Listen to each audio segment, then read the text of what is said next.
Can you speak a little bit about the Supreme Court ruling, King versus Burwell? What do you expect out of that, if it means anything?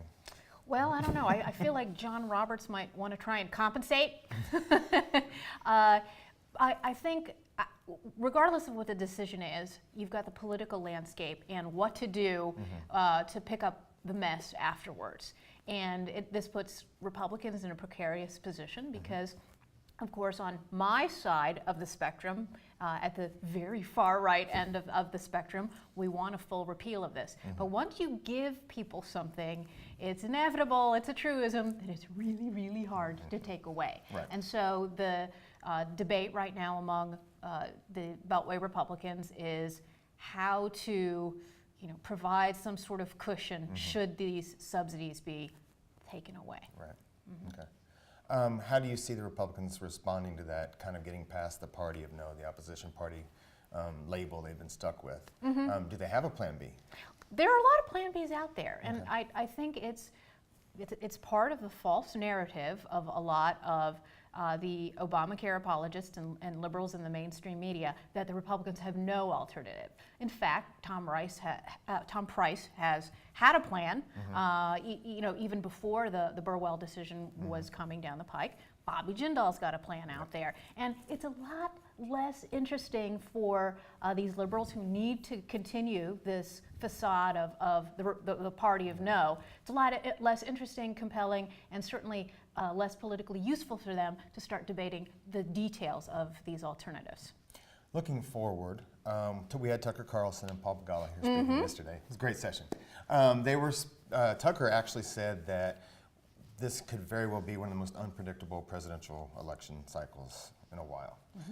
He says that whatever we might expect out of any of these front runners in the Republican Party, expect the unexpected, basically. What are your thoughts on who's running now, and who do you see possibly as emerging that we haven't really talked about? Yeah, well, right now it's like a full Barnum and Bailey circus. Yes. I mean, we're not going to be able to fit all, 15, 20 of these people who are declared or sticking their toe in and not quite, and flirting around. But things always inevitably sort of tighten up and get serious. And as we head into the first debate, Fox has announced that they're going to have a threshold for who gets to be on stage. Of course, there's going to be a lot of whining and moaning about that. But I think my greatest fear, as someone who is sort of a staunch ideological conservative, is that we're going to end up repeating the same mistakes that we made in the last two election cycles. In other words, that we must have somebody who's viable, somebody who's electable. And when you put that cart in front of the horse, it hasn't actually worked out for the Republican Party, has it? No, it hasn't. Yeah. Do you see anyone on the Democratic side unseating Hillary as the front runner right now? Well, I think that's where the unpredictability is.